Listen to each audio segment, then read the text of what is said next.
there's a really, really remarkable mixture of technical competency and whimsy here, Jonathan. And I commend you on packing so much in. I think that you've always really gone beyond the brief. I think this course is actually the best course I've ever done, studio-wise, throughout my undergrad and my postgraduate so far. We're all new, and the students are all new to this online learning experience, but I really believe I got the best bang for my buck, and we got more than enough attention, and the whole course was just phenomenal. Now I'll show you a bit about Tanya Woods. This is the person who's running the course. She has a practice of her own as a landscape architect. Just to have people with real life experience who are still working for the practice and the industry is just a huge bonus. Personally, I find they are able to give real criticism and feedback based off the current standards in the working practice. Then Luke Maloney, he's the, I want to call sub-tutor. I'm not sure what the name is, but he's not running the course, except he was there every single week, there to give feedback and look over everybody's work and also give feedback. So I believe he used to work for the people who did White Rabbit Gallery. I forget the name of the firm right now. Shame on me, I know, because it's right down the road from UTS. Other people from this course came out and said, yeah, I didn't like that it was so useful for the real world. Well, you know, we all want different things from our degree, quite obviously. The course is going down the rabbit hole. Yet again, before I even start, I just want to say that I strongly recommend this course for anyone who's interested in taking a self-directed direction in architecture. We look at Sir Joseph Banks Park, and then based on our own thorough site analysis, we propose to the class what we believe is most appropriate. And they kept it vague for that very reason. This is what makes it somewhat self-driven. So if you don't have much of a drive to proposing grand schemes, I wouldn't recommend this. If you would prefer you get the brief outlining exactly what your client wants, this probably isn't the course for you, because you will probably feel lost with infinite possibility, because you will get realistic criticism to an extent. Now, some people I think proposed really radical and exciting things, but the practicality side stooped down to the lower end, but they still got that feedback, and whatever their vision was, these teachers tried to provide the best outcome. And what I found interesting about this course compared to every other course I've ever done is you never had to refer back to the boring manifest of what you'll be doing in the semester, because they told you every week, this is what we want next week, please have it prepared. If you can't do it, that's also all right, we understand, but it benefits you if you do it. Okay, so I'll look at assessment one. Let's get to the fun stuff. So I'll just say straight up, I hate sharing my marks because some courses, last semester studio, I got a pass. For this first assessment, I got an HD. There's no way I could have arrived to any of this without listening to them. So listen to your tutors. That's just a motherhood statement perhaps, but it's very important. A lot of people didn't listen to their tutors. Assessment one is about site analysis. It wasn't really scientific, it was more understanding who uses the site, what exists on the site, what communities want on the site, is there a tension between council, government, community? Yes, we were first encouraged to look at what they referred to as a fairy tale story. It didn't have to be of Aboriginal origin, it's just where I naturally gravitated to given the history of the site, and I chose the Rainbow Serpent Myths. So then we look at the sustainability statement. It's a course requirement in the studios. You need about 300 words.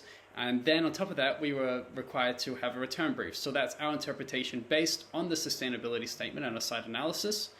What do we think the site needs? I want to embody the swallowing of the serpent.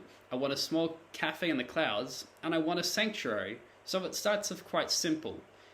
We didn't have to determine what or where or how big. It was just a loose understanding.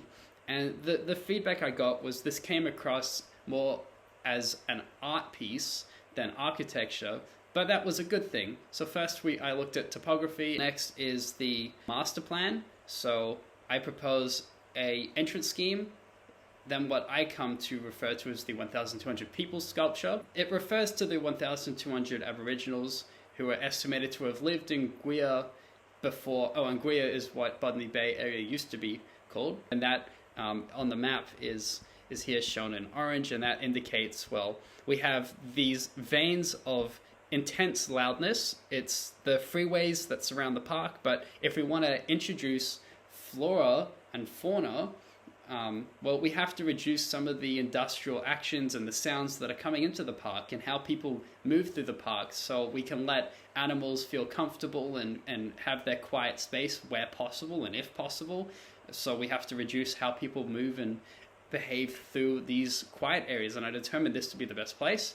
And I said, this is only a walking spot already, and we don't have to change any of that, but I determined, well, we have the kids park here, so you don't want to put nesting boxes there for animals to live, because they're going to expand that. It's going to become very loud. It's already loud there. But this currently is a dog park and a BMX park, and I said, well, actually, without that would be the quietest spot in the park. Let's find a way to relocate that to the top, which isn't being used at all, which still needs some sort of regenerative assistance. Okay, I'm rambling on here. I'll stop there. And I added a lot of detail about all the endemic flora and fauna in Bayside Council. So that's a list provided in their website. You have to dig deep into the archives, but they are there. And I basically define what all these plants do, what animals they help, what sort of habitat these plants need to thrive, and where they're appropriate. And then that helped me make a decision later on.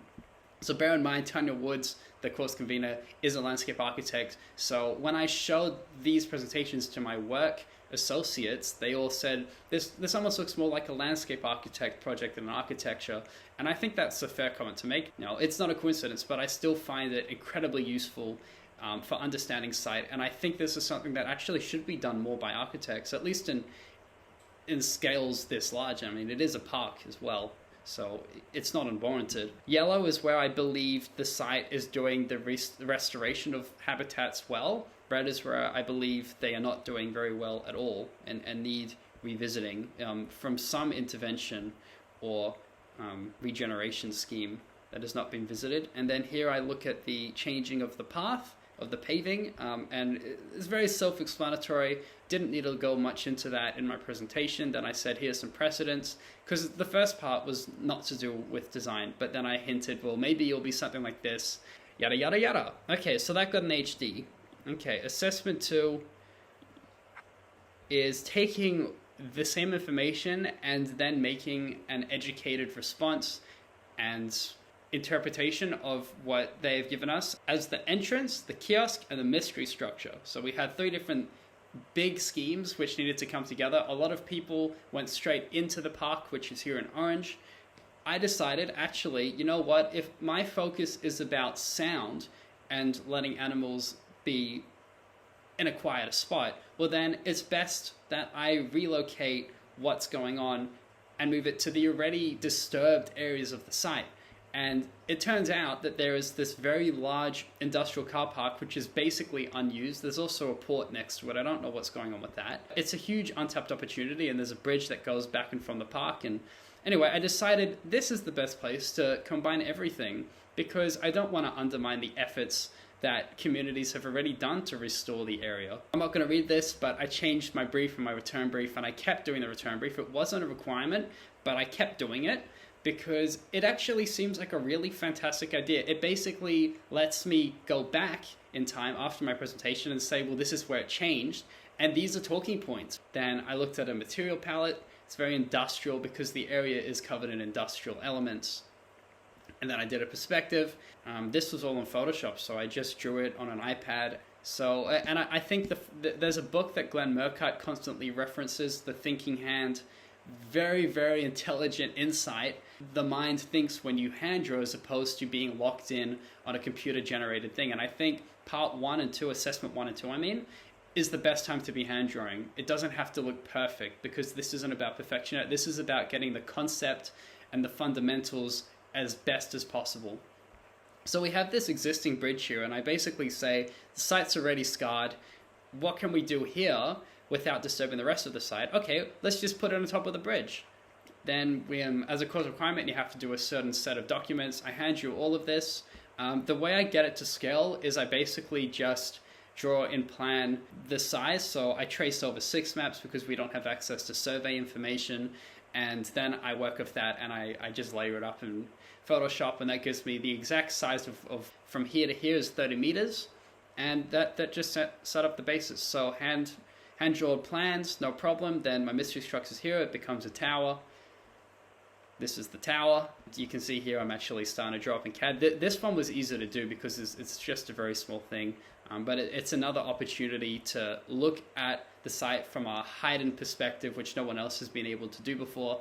And there was a whole rationale that I went into, but I won't go into that now. This is one of the 1,200 people that I say defines the quiet zone of the park. So when you cross through these, the paving scheme changes, and therefore, while these act as a sound, wind, and sand buffer or stabilizer, you also can't skate because the paving's changed, and it makes it impossible to do louder things, and it almost suggests, well, if everything else is quiet, well, maybe I shouldn't be screaming at the top of my lungs here.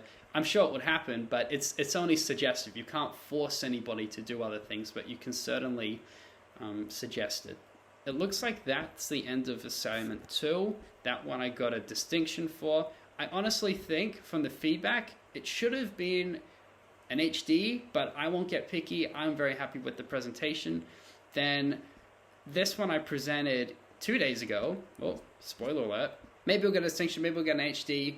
I personally think it's going for HD. I certainly strive for that, and the feedback I received was really the best anyone could ever hope for. It's getting a little bit long now, so I think what I'll do instead of putting it here is upload a 5-minute video of that independently. So please click on the image here or wherever I decide to put it after. It'll be somewhere here. Please click on it if you want to see my final assessment 3 presentation. I hope this video didn't come across as a ramble of any sort. I am personally very, very pleased with the final product of what has been produced here, and I think my teachers were too. Luke in particular, he would always go, wow, I mean, this is fun. You're obviously having fun, and that's because I am, and I made it very obvious that I really thoroughly enjoyed this course, and I'll just reiterate that this was the saving grace of my year. Without it, I would have been absolutely miserable, and I actually look forward to every class with these people, and for that reason, I'm actually sad that it's over. I feel like I got a lot, and that's because the teachers were there for everybody, and they would walk through everyone's ideas, and they weren't condescending, they weren't rude, they didn't talk down to anybody, and there's another very unique trait I found amongst these two. I am giving this course a solid 10 out of 10, first time in its kind of my channel. Congratulations to you. Okay, thank you very much for watching this. I hope this was helpful. If you have any questions, please ask in the comment section below, and I'll get back to them. Yeah, cool. See ya.